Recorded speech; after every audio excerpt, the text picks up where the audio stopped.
ಮಕ್ಕಳ ಟಿಫಿನ್ಗೆ ಏನು ಮಾಡೋದು ಅಂತ ಯೋಚನೆ ಮಾಡ್ತಾ ಇದ್ದೀರಾ? ಹಾಗಾದರೆ ಈ ವಿಡಿಯೋ ನಿಮಗಾಗಿ 2 ಬಗೆಯ ಟಿಫಿನ್ ರೆಸಿಪೀಸೊಂದಿಗೆ ಬಂದಿದ್ದೇನೆ. Hi all, hello my YouTube family, ಹೇಗಿದ್ದೀರಾ? ನೀವೆಲ್ಲರೂ ಚೆನ್ನಾಗಿದ್ದೀರಾ ಅಂತ ನಾನು ಭಾವಿಸ್ತೀನಿ. ಇವತ್ತು ಒಂದು 2 ಬಗೆಯ ಟಿಫಿನ್ ಬಾಕ್ಸ್ ರೆಸಿಪಿಯನ್ನು ಮಾಡ್ತಾ ಇದ್ದೇನೆ. ಟಿಫಿನ್ ಬಾಕ್ಸ್ ಮಾತ್ರ ಅಲ್ಲ, ಬ್ರೇಕ್ಫಾಸ್ಟ್ ರೆಸಿಪಿ ಕೂಡ ಹೌದು. ಈ 2 ರೆಸಿಪಿಯನ್ನು ಇವತ್ತು ತೋರಿಸ್ಲಿಕ್ಕಿದ್ದೇನೆ. ಅದಕ್ಕಿಂತ ಮುಂಚೆ ನೀವೇನಾದರೂ ನನ್ನ ವಿಡಿಯೋ ಫಸ್ಟ್ ಟೈಮ್ ನೋಡೋರಾಗಿದ್ದರೆ ನನ್ನ ಈ ವಿಡಿಯೋಸ್ ಇಷ್ಟ ಆಗಿದ್ದಲ್ಲಿ ಲೈಕ್, ಶೇರ್ ಮತ್ತು ಸಬ್ಸ್ಕ್ರೈಬ್ ಮಾಡೋದನ್ನು ಮರಿಬೇಡಿ ಫ್ರೆಂಡ್ಸ್. ಹಾಗಾದರೆ ಬನ್ನಿ ವ್ಲಾಗನ್ನು ಸ್ಟಾರ್ಟ್ ಮಾಡ್ತಾ ಇದ್ದೇನೆ. ಒಂದು ಕಡಾಯಿಯಲ್ಲಿ 2 ಚಮಚದಷ್ಟು ಎಣ್ಣೆ ಹಾಕ್ಕೊಂಡು 1 ಆನಿಯನ್ ಚಿಕ್ಕದಾಗಿ ಹೆಚ್ಚಿರುವಂತಹ ಈರುಳ್ಳಿಯನ್ನು ಹಾಕ್ಕೊಂಡು ಬಾಡಿಸ್ಕೊತಾ ಇದ್ದೀನಿ. ಹಸಿ ವಾಸನೆ ಹೋಗೋವರೆಗೂ ಚೆನ್ನಾಗಿ ಫ್ರೈ ಮಾಡಬೇಕು. ಇಲ್ಲಿ ನಾನು ಮಾಡ್ತಾ ಇರೋದು ವೆಜಿಟೇಬಲ್ ರ್ಯಾಪ್ ಅಥವಾ ಟ್ಯಾಕೋಸ್ ಅಂತ ಕೂಡ ನೀವು ಹೇಳ್ಬೋದು, ಆದರೆ ಹೆಲ್ದಿ ವೇಯಲ್ಲಿ ಮಾಡ್ತಾ ಇದ್ದೀನಿ. ಈರುಳ್ಳಿ ಫ್ರೈ ಆದಮೇಲೆ ನಾನು ಇಲ್ಲಿ ಸಣ್ಣದಾಗಿ ಹೆಚ್ಚಿರುವಂತಹ ಕ್ಯಾಪ್ಸಿಕಮ್, ಕ್ಯಾರೆಟ್, ಬೀನ್ಸ್ ಇವಿಷ್ಟು ಹಾಕ್ಕೊಂಡು ಚೆನ್ನಾಗಿ ಬಾಡಿಸ್ಕೊಂಡಿದ್ದೇನೆ. ಇದಾದಮೇಲೆ ಇದಕ್ಕೆ ನಾವು ಬೇರೆಯೇ ಸೀಸನಿಂಗ್ ಹಾಕಬೇಕು. ಯಾವುದೇ ಇಂಡಿಯನ್ ಮಸಾಲೆ ಏನು ಬಳಸ್ತಾ ಇಲ್ಲ ನಾನು ಇಲ್ಲಿ ನಾನು ಪಿಜ್ಜಾ ಸೀಸನಿಂಗನ್ನು ಹಾಕ್ತಾ ಇದ್ದೇನೆ. ಪೆರಿ ಪೆರಿ ಮಸಾಲ ಕೂಡ ಇದಕ್ಕೆ ಹಾಕ್ಕೊಬೋದು. ನೋಡಿ, ಪಿಜ್ಜಾ ಸೀಸನಿಂಗನ್ನು ಹಾಕಿದರೆ ಮಕ್ಕಳಿಗೆ ತುಂಬ ಇಷ್ಟಪಡ್ತಾರೆ. ನಾರ್ಮಲ್ ಆಗಿ ಧನಿಯಾ ಪೌಡರ್, ಖಾರದ ಪುಡಿ ಈ ರೀತಿ ಮಸಾಲೆ ಹಾಕೋ ಬದಲು ಒನ್ಸ್ ಇನ್ ಅ ವೈಲ್ ಈ ರೀತಿ ಮಾಡ್ಕೊಬೋದು, ತುಂಬಾ ಚೆನ್ನಾಗಿರುತ್ತೆ. ಚಿಲ್ಲಿ ಫ್ಲೇಕ್ಸ್ ಹಾಕ್ತಾಯಿದ್ದೀನಿ ಖಾರಕ್ಕೆ, ಪೆಪ್ಪರ್ ಪೌಡರ್ ಕೂಡ ಹಾಕ್ಕೊಬೋದು. ಇವಾಗ ಎಲ್ಲವನ್ನು ಚೆನ್ನಾಗಿ ಮಿಕ್ಸ್ ಮಾಡ್ಕೋಬೇಕು. ನೀವು ಬೇಕಿದ್ರೆ ಬೇರೆ ಮಸಾಲೆಗಳನ್ನು ಕೂಡ ಹಾಕ್ಕೊಬೋದು, ಆದರೆ ನಾನು ಯಾವುದೇ ಇಂಡಿಯನ್ ಮಸಾಲೆಸ್ ಇವತ್ತು ಬಳಸ್ತಾ ಇಲ್ಲ. ಸಿಂಪಲ್ಲಾಗಿ ಡಿಫ್ರೆಂಟಾಗಿ ಮಾಡೋಣ ಅಂತ ಈ ರೀತಿಯಾಗಿ ಮಾಡ್ತಾಯಿದ್ದೀನಿ. ಒಂದು ಆಲೂಗಡ್ಡೆಯನ್ನು ಚೆನ್ನಾಗಿ ಬೇಯಿಸ್ಕೊಂಡಿರುವ ಆಲೂಗಡ್ಡೆಯನ್ನು ಚೆನ್ನಾಗಿ ಈ ರೀತಿ ಮ್ಯಾಶ್ ಮಾಡ್ತಾಯಿದ್ದೀನಿ.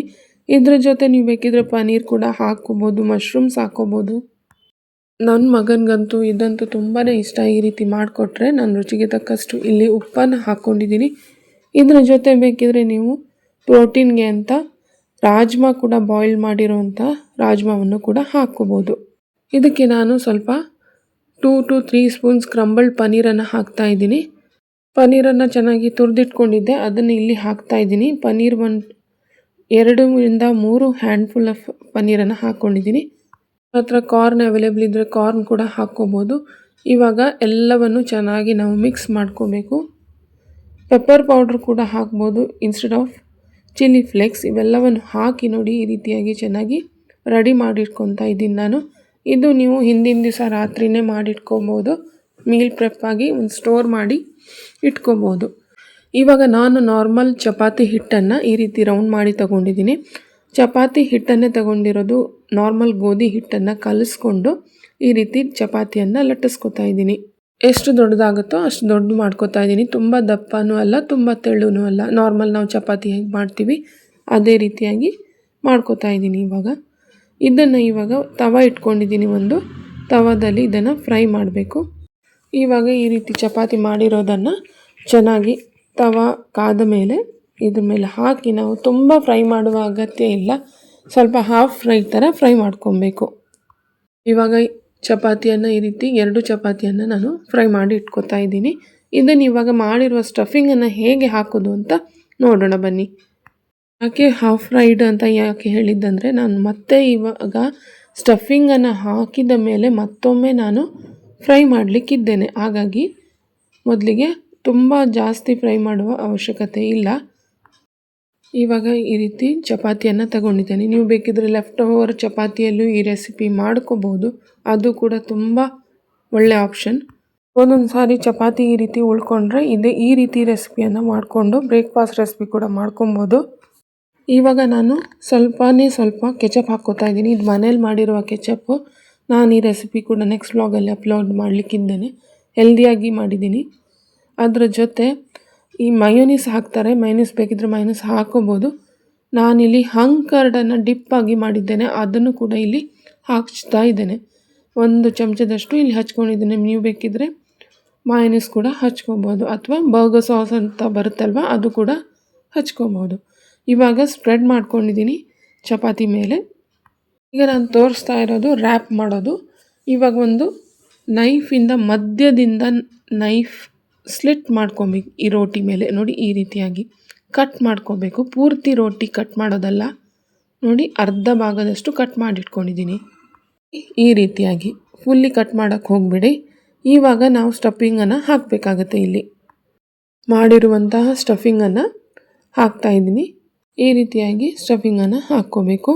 ಇವಾಗ ನಾವು ಕಟ್ ಮಾಡಿರುವ ಭಾಗವನ್ನು ನೋಡಿ ಈ ರೀತಿಯಾಗಿ ಫೋಲ್ಡ್ ಮಾಡ್ಕೊತ ಹೋಗಬೇಕು.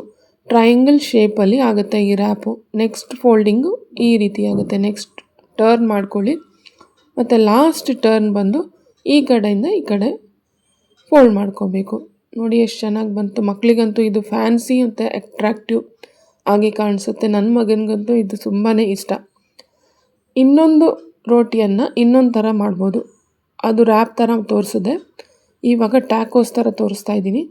ಚಪಾತಿಯ ಅರ್ಧ ಅಂದರೆ ಸೆಮಿ ಸರ್ಕಲ್ ಈ ರೀತಿಯಾಗಿ ನಾನು ಸ್ಟಫಿಂಗನ್ನು ಹಾಕ್ಕೊಂಡಿದ್ದೀನಿ. ನೋಡಿ ಸಿಂಪಲ್ ವೇ. ಇನ್ನೊಂದು ಭಾಗವನ್ನು ಈ ರೀತಿಯಾಗಿ ಫೋಲ್ಡ್ ಮಾಡಿದೆ.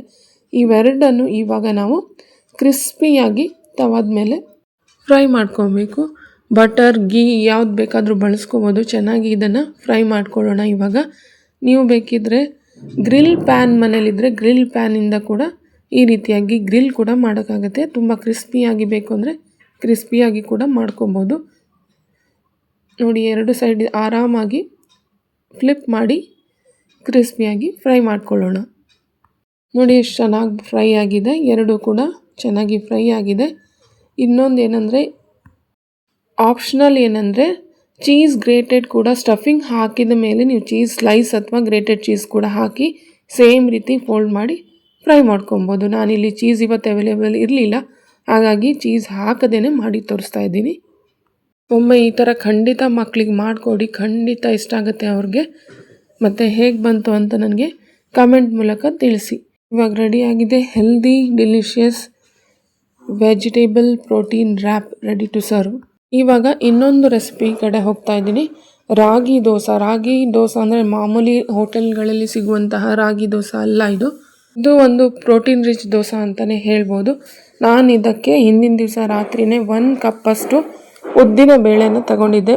1 ಕಪ್ಪು ಉದ್ದಿನ ಬೇಳೆನ ನೆನೆ ಹಾಕಿ ರುಬ್ಬಿಟ್ಕೊಂಡಿದ್ದೀನಿ. ಉದ್ದಿನ ಬೇಳೆನ 2 ಗಂಟೆಗಳ ಕಾಲ ಚೆನ್ನಾಗಿ ನೆನೆಸಿ ಗ್ರೈಂಡ್ರಲ್ಲಿ ರುಬ್ಬಿಟ್ಕೊಂಡಿದ್ದೇನೆ. ಫರ್ಮೆಂಟ್ ಮಾಡೋದಕ್ಕೆ 8 ಅವರ್ಸ್ ಹಾಗೆ ಓವರ್ನೈಟ್ ಬಿಟ್ಟು ಇವಾಗ ನಾನು ಇದಕ್ಕೆ ರಾಗಿಯ ಹಿಟ್ಟನ್ನು ಹಾಕೋತಾ ಇದ್ದೀನಿ. 1 ಕಪ್ ಉದ್ದಿನ ಬೇಳೆಗೆ 1 ಕಪ್ಪಷ್ಟು ರಾಗಿ ಹಿಟ್ಟನ್ನು ಹಾಕೋಬೋದು.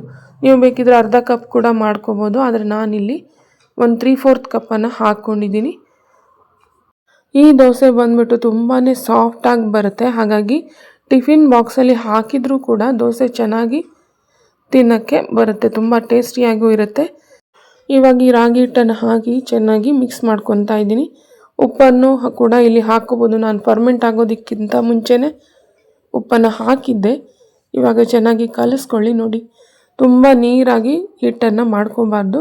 ಉದ್ದಿನ ದೋಸೆಯ ಹಿಟ್ಟು ಅದಕ್ಕೆ ಮಾಡ್ಕೊಬೇಕಾಗುತ್ತೆ ಈ ರೀತಿಯಾಗಿ.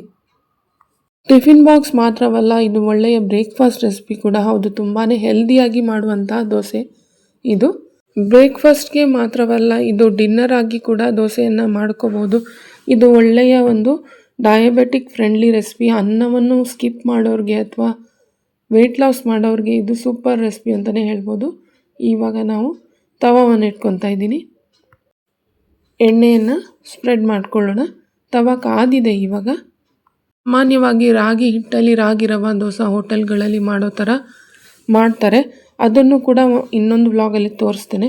ಇವಾಗ ನಾನು ಮಗನಿಗೆ ಮಾಡ್ತಾ ಇರೋದ್ರಿಂದ ನಾನು ಚಿಕ್ಕ ಚಿಕ್ಕ ಪುಟಾಣಿ ದೋಸೆಯನ್ನು ಹಾಕ್ತಾಯಿದ್ದೀನಿ. ಕೆಳಗಡೆಯಿಂದ ಇದಕ್ಕೆ ನಾನು ಈರುಳ್ಳಿ ಅಥವಾ ನಿಮ್ಗೆ ಯಾವ್ದು ವೆಜಿಟೇಬಲ್ ಬೇಕೋ ಅದನ್ನು ಕೂಡ ಹಾಕ್ಕೋಬೋದು. ನಾನಿಲ್ಲಿ ಆನಿಯನ್ಸನ್ನು ಹಾಕ್ತಾಯಿದ್ದೀನಿ. ಅದರ ಜೊತೆಗೆ ಮೇಲ್ಗಡೆಯಿಂದ ತುರಿದಿರುವಂತಹ ಕ್ಯಾರೆಟು, ಅದರ ಜೊತೆಗೆ 1-2 ಸ್ಪೂನಷ್ಟು ಪನ್ನೀರ್, ಕ್ರಂಬಲ್ ಮಾಡಿರುವಂತಹ ಪನ್ನೀರನ್ನು ಹಾಕಿ ಚೆನ್ನಾಗಿ ಸ್ಪ್ರೆಡ್ ಮಾಡ್ಕೊತಾ ಇದ್ದೀನಿ. ನೋಡಿ ಎಷ್ಟು ಚೆನ್ನಾಗಿ ಕಾಣಿಸ್ತಾ ಇದೆ. ಇವಾಗ ಇದನ್ನು ಫ್ಲಿಪ್ ಮಾಡ್ಕೊಳ್ಳೋಣ. ಚೆನ್ನಾಗಿ ಆರಾಮಾಗಿ ಫ್ಲಿಪ್ ಮಾಡೋದಕ್ಕೆ ಬರುತ್ತೆ. ಎಲ್ಲವನ್ನು ಈ ರೀತಿಯಾಗಿ ಟರ್ನ್ ಮಾಡ್ತಾ ಇದ್ದೀನಿ ಫ್ರೈ ಮಾಡೋದಕ್ಕೆ. ಇವಾಗ ಇದು 2 ಸೈಡ್ ಫ್ರೈ ಆಗಿದೆ. ತೆಗಿತಾ ಇದ್ದೀನಿ, ಸರ್ವ್ ಮಾಡ್ತಾ ಇದ್ದೀನಿ. ಇವಾಗ ಕಾಯಿ ಚಟ್ನಿ ಮಾಡಿ ಇಟ್ಕೊಂಡಿದ್ದೀನಿ. ಇದಕ್ಕೆ ಕಾಯಿ ಚಟ್ನಿ ಅಂತ ಸೂಪರ್ ಕಾಂಬಿನೇಷನ್. ಇದ್ರ ಜೊತೆಗೆ ಇವತ್ತಿನ 2 ಲಂಚ್ ಬಾಕ್ಸ್ ರೆಸಿಪಿ ನಿಮ್ಗೆ ಹೇಗೆ ಅನಿಸ್ತು ಅಂತ ನನಗೆ ಕಮೆಂಟ್ ಮಾಡೋದನ್ನು ಮರಿಬೇಡಿ. ಮತ್ತು ಇಷ್ಟ ಆದರೆ ಲೈಕ್ ಮಾಡಿ, ಶೇರ್ ಮಾಡಿ, ಸಬ್ಸ್ಕ್ರೈಬ್ ಮಾಡಿ, ನಿಮ್ಮ ಫ್ರೆಂಡ್ಸ್ ಮತ್ತು ಫ್ಯಾಮಿಲಿಯೊಂದಿಗೆ ಶೇರ್ ಮಾಡಿ.